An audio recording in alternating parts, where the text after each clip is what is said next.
Hello students, हम पढ़ रहे हैं math chapter number 3 atoms and molecules. ठीक है, इस चैप्टर में जैसे हम कुछ फिलोसॉफीज जो है कुछ साइंटिस्ट ने जो है कुछ फिलोसॉफीज दिए थे। ठीक है, अलग अलग जो फिलोसॉफर्स थे उन्होंने कुछ फिलोसॉफीज दिए, जैसे कि हम महर्षि कर्नाड के बारे में बात करते हैं। ठीक है, तो महर्षि कर्नाड जो थे उन्होंने कहा था कि जो मैटर है, ठीक है, वो जो है बहुत सारे स्मॉलेस्ट पार्टिकल से मिलकर बना हुआ है। ठीक है, और सबसे स्मॉलेस्ट पार्टिकल जो है उसे हम फर्दर जो है डिवाइड नहीं कर सकते हैं, जिसे उन्होंने परमाणु नाम दिया। ठीक है, ऐसे बहुत सारे फिलोसॉफर्स ने जो है अलग अलग उन्हें इंडिवाइजिबल पार्टिकल्स कहा। ठीक है, इनडिस्क्रिमिनेट पार्टिकल्स कहा। ठीक है, इसके बाद जो है कुछ साइंटिस्ट जिन्होंने पर्टिकुलर कुछ एक्सपेरिमेंट्स परफॉर्म किए, जैसे लेविएजर है, ठीक है, या जो क्रॉस थे, उन्होंने कुछ लॉज वगैरह दिए और उसके तो प्रूफ किया कि हाँ जो स्मॉलेस्ट पार्टिकल होता है वो एटम है और वो जो है फॉर्म करता है मैटर। ठीक है, डाल्टन ने अपनी जो है थ्योरी दी, उस थ्योरी में उन सारे पॉइंट्स को इंक्लूड किया जो कि प्रूफ हुए थे, जैसे केमिकल कॉम्बिनेशन के लॉज जो थे उन पॉइंट्स को। ठीक है, उसके साथ साथ उन्होंने ये भी बताया कि हाँ जो मैटर है वो स्मॉलेस्ट पार्टिकल है, स्मॉलेस्ट पार्टिकल को हम जो है एटम कहते हैं। ठीक है, जो स्मॉलेस्ट पार्टिकल मिलकर क्या बना रहा है, मैटर को फॉर्म कर रहा है। ठीक है, इसके बाद जो है हमने एटम्स क्या होते हैं, एटॉमिक मासेस क्या होते हैं। ठीक है, और हमारी प्रीवियस क्लास में हमने जो देखा था मॉलिक्यूल्स क्या होते हैं। ठीक है, तो हमने कहा था मॉलिक्यूल्स जो है वो क्या होते हैं, जब 2 और मोर देन 2 एटम्स, जब 2 या 2 से ज्यादा एटम्स मिलते हैं और मिलकर जो फॉर्म करते हैं उसे हम कहते हैं मॉलिक्यूल्स। ठीक है, जैसे एटम्स मे बी और मे नॉट कि वो प्योर जो है एटम के फॉर्म में, सिंगल एटम के फॉर्म में एग्जिस्ट करते हैं या नहीं। ठीक है, जैसे कि हाइड्रोजन, ठीक है, एक सिंगल फॉर्म में हमने कल देखा था कि हाइड्रोजन एक एटम है, वो उस फॉर्म में जो है एग्जिस्ट नहीं कर सकता है। ठीक है, हमेशा वो अगर हमारे नेचर में एग्जिस्ट कर रहा है तो किस फॉर्म में एग्जिस्ट करेगा, H2 के फॉर्म में, यानी कि मॉलिक्यूल के फॉर्म में। ठीक है, वही कुछ एटम्स होते हैं जो कि प्योर अपनी ही एक सिंगल फॉर्म में जो है एग्जिस्ट करते हैं, जैसे कि हीलियम है, नियॉन है, जिनॉन है। ठीक है, ये क्या है, इनर्ट गैसेस है, हमने हमारी प्रीवियस क्लास में भी ये डिस्कस किया था। ठीक है, कि जैसे हीलियम, नियॉन, जिनॉन जो है ये इनर्ट गैसेस है, मतलब इनका जो ऑक्टेट है, मतलब इन्हें जितने इलेक्ट्रॉन्स चाहिए, इनका जैसा स्ट्रक्चर होना चाहिए वो कंप्लीट है। इन्हें बाहर से और किसी चीज की नीड नहीं है, मतलब इन्हें किसी से इलेक्ट्रॉन ना लेने की जरूरत है, ना इन्हें अपना इलेक्ट्रॉन किसी को देने की जरूरत है। ठीक है, तो इनका ऑक्टेट जो है वो कंप्लीट होता है। ठीक है, ऑक्टेट क्या होता है, इलेक्ट्रॉन्स का लेना या देना क्या होता है। ठीक है, ये हम हमारा जो नेक्स्ट चैप्टर है एटॉमिक स्ट्रक्चर 4th चैप्टर, उसमें डिटेल में पढ़ेंगे। ठीक है, तो ये स्टेबल है, स्टेबल है मतलब ना तो इन्हें इलेक्ट्रॉन की जरूरत है, ना ही अपना इलेक्ट्रॉन देते हैं, मतलब इनका जो ऑक्टेट है वो कंप्लीट है। ठीक है, तो इसीलिए इन्हें इनर्ट गैसेस कहते हैं, मतलब ये किसी के साथ भी रिएक्ट नहीं करती है, मतलब रिएक्शन नहीं करती है। क्यों नहीं करती, क्योंकि इन्हें कोई जरूरत ही नहीं है, इनका ऑक्टेट अपने आप क्या है, कंप्लीट है। ठीक है, तो इसीलिए सिर्फ इनर्ट गैसेस जैसे कि हीलियम, He, तो वो एटम के फॉर्म में एग्जिस्ट करता है। ठीक है, वही बाकी हम जिनकी भी बात करें, जैसे कि H2 है, N2 है, O2 है, कभी भी आपको केवल O या N नहीं एग्जिस्ट करता हुआ, कभी भी हम जब भी देखेंगे तो N या O या H जो है अकेला एग्जिस्ट नहीं करता है, वो हमेशा मॉलिक्यूल के फॉर्म में एग्जिस्ट करता है। ठीक है, और मॉलिक्यूल्स अभी हमने कहा क्या है, जब 2 और मोर एटम्स, मतलब 2 या 2 से ज्यादा एटम्स कंबाइन होते हैं और जो फॉर्म करते हैं उसे हम क्या कहते हैं, मॉलिक्यूल कहते हैं। ठीक है, हमने जो है मॉलिक्यूल्स देखे मॉलिक्यूल्स ऑफ एलिमेंट्स, मतलब जब एलिमेंट्स जो है एक ही तरह के एलिमेंट्स मिलकर जब किसी मॉलिक्यूल का फॉर्मेशन करते हैं तो सब मॉलिक्यूल्स ऑफ एलिमेंट्स कहते हैं, जैसे कि O2 जिसमें ऑक्सीजन के ही दोनों एटम्स प्रेजेंट है। ठीक है, इसके बाद हमने पढ़ा था मॉलिक्यूल्स ऑफ कंपाउंड्स, जहां पे अलग अलग एलिमेंट्स जो है या अलग अलग एटम्स जो है वो कंबाइन होते हैं, जैसे कि H2O।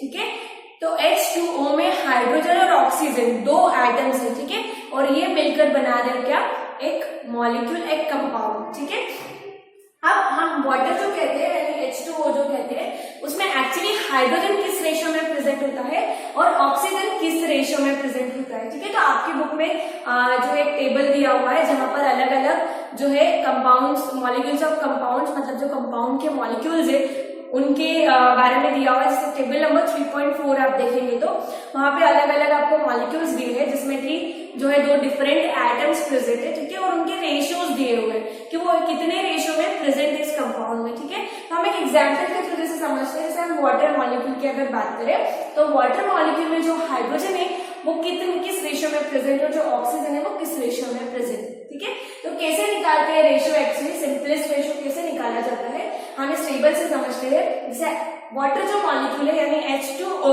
इसमें हमारे पास कितने आइटम्स है, 2 आइटम्स है, एक है हाइड्रोजन और दूसरा क्या है, ऑक्सीजन। ठीक है, तो अगर हम हाइड्रोजन की बात करें तो उसका रेशियो बाय मास कितना होता है, हाइड्रोजन का 1 होता है और ऑक्सीजन का कितना होता है, 8 होता है। ठीक है ना, ऑक्सीजन का 8 होता है और हाइड्रोजन का कितना होता है, 1 होता है। ठीक है, एटॉमिक मास क्या होता है इनका, ठीक है, मैंने आपको कहा था कि आपको 20 के एलिमेंट्स के एटॉमिक मासेस, एटॉमिक नंबर्स वो याद रखने हैं। आप नेक्स्ट चैप्टर है चैप्टर नंबर 4, तो वहां पर पूरा टेबल दिया हुआ है। ठीक है, तो वहां से आपको टेबल जो है याद करना है।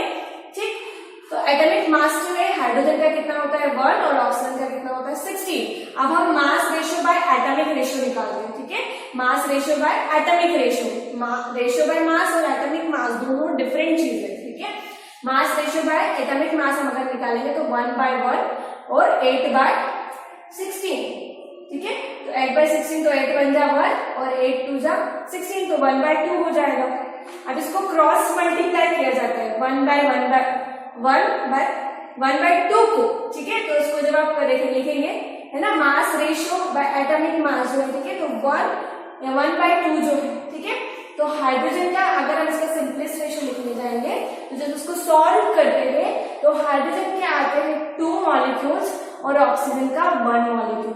तो वाटर हम जब भी फॉर्मूला लिखते हैं तो हम क्या लिखते हैं, H2O। ठीक है, कैसे हमने इस तरह से इसका रेशियो निकाला और ऐसे। ठीक है, तो हाइड्रोजन के वाटर मॉलिक्यूल में कितने एटम्स होते हैं, 2, ऑक्सीजन के कितने होते हैं, 1। ठीक है, क्लियर है।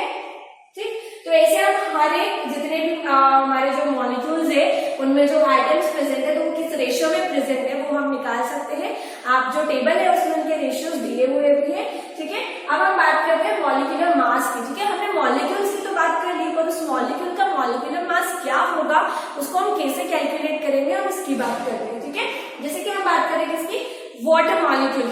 ठीक है, तो वाटर में हमें पता है कि 2 हाइड्रोजन के आइटम्स है और एक ऑक्सीजन का आइटम है। तो हाइड्रोजन का एटॉमिक मास हमें पता है कितना होता है, 1।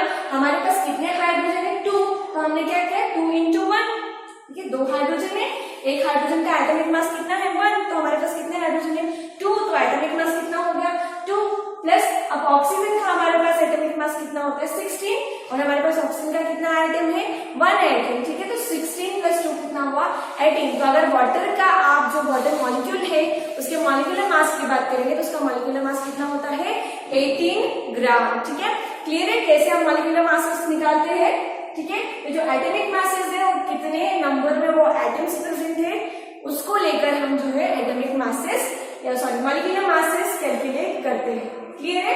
ठीक है, अब नेक्स्ट हमारा जो टॉपिक है वो है आयोन्स। ठीक है, तो आयोन्स क्या होते हैं और ये कैसे फॉर्म होते हैं एक्चुअली। ठीक है, क्या होते हैं वो हम आज यहाँ देखेंगे, बट ये कैसे बनते हैं, हम कैसे किसी पर्टिकुलर एलिमेंट का जो है एटॉमिक स्ट्रक्चर ड्रॉ करते हैं और कैसे वो जो है एक एलिमेंट है वो आयन में कन्वर्ट होता है या फिर एक मेटल या नॉन मेटल है वो आयन में कन्वर्ट होता है, वो हम डिटेल में हमारा जो नेक्स्ट चैप्टर है उसमें पढ़ेंगे। ठीक है, बट क्या होते हैं वो हम यहाँ पढ़ेंगे। आयन्स क्या होते हैं, चार्ज स्पीसीज यानी कि चार्ज पार्टिकल। ठीक है, ऐसे पार्टिकल्स जिसपे या तो नेगेटिव चार्ज प्रेजेंट होगा या फिर पॉजिटिव चार्ज प्रेजेंट होगा, तो उन्हें हम क्या कहते हैं, आयन्स। ठीक है, जो नेगेटिव चार्ज जिस पर प्रेजेंट होगा उसे कहते हैं एनायन। ठीक है, क्या कहते हैं, एनायन। और जिस पर पॉजिटिव चार्ज प्रेजेंट होगा उसको क्या कहते हैं, केटायन। ठीक है, क्या कहते हैं, केटायंस। ठीक है, तो ये एनायंस और केटायंस का फॉर्मेशन कैसे होता है, किस तरह से हम एलिमेंट का स्ट्रक्चर जो है लिखते हैं, वो हम 4th जो चैप्टर है आपका उसमें बहुत डिटेल में हमें पढ़ना है उसे। ठीक है, तो आयंस क्या है, चार्ज स्पीसीज, मतलब ऐसी स्पीसीज या ऐसे पार्टिकल्स जिसपे क्या प्रेजेंट होते हैं, चार्ज प्रेजेंट होते हैं। ठीक है, बेसिकली जैसे मेटल्स में क्या एबिलिटी होती है, इलेक्ट्रॉन को लॉस करने की। तो जैसे किसी मेटल ने इलेक्ट्रॉन लॉस किया, ठीक है, तो उसके पास क्या आ गया है, पॉजिटिव चार्ज। ठीक है, जैसे सोडियम एक मेटल है, ये ऐसा किस फॉर्म में रहता है, सोडियम के फॉर्म में यानी कि Na के फॉर्म में। ठीक है, अगर ये अपना एक इलेक्ट्रॉन रिलीज कर देता है तो ये पॉजिटिव के फॉर्म में, ठीक है। तो ये क्या है, एक मेटल है, ठीक है, और जिसका पॉजिटिव चार्ज होते हैं उन आयंस को हम केटायंस कहते हैं, ठीक है। सिमिलरली क्लोरीन, ठीक है, तो क्लोरीन क्या है, एक नॉन मेटल, और नॉन मेटल्स में क्या एबिलिटी होती है, इलेक्ट्रॉन लेने की, इलेक्ट्रॉन को एक्सेप्ट करने की, ठीक है। तो क्लोरीन क्या करता है, इसके पास एबिलिटी होती है एक इलेक्ट्रॉन एक्सेप्ट करने की, तो ये एक इलेक्ट्रॉन क्या करता है, एक्सेप्ट करता है, और इसके ऊपर क्या आ जाता है, नेगेटिव चार्ज, ठीक है। तो इसीलिए इसे क्या कहते हैं, एनायन, ठीक है। जिस आयनिक स्पीसीज पर नेगेटिव चार्ज प्रेजेंट होता है तो उसे हम क्या कहते हैं, एनायंस, ठीक है।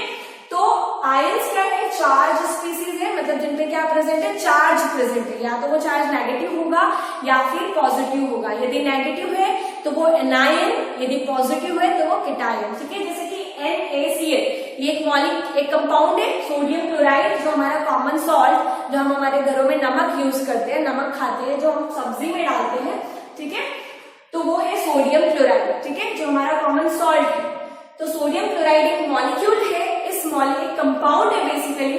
इस कंपाउंड में सोडियम और क्लोरीन दो एलिमेंट्स प्रेजेंट है, ठीक है। सोडियम किस फॉर्म में प्रेजेंट है, Na पॉजिटिव के फॉर्म में और Cl नेगेटिव के फॉर्म में, ठीक है। तो यहाँ पर केटायन भी प्रेजेंट है और एक एनायन भी प्रेजेंट है, यानी पॉजिटिव चार्ज स्पीसीज भी प्रेजेंट है और नेगेटिव चार्ज स्पीसीज भी प्रेजेंट है, ठीक है। फिर इसके बाद क्या है, group of atoms carrying a charge is known as polyatomic ions, ठीक है।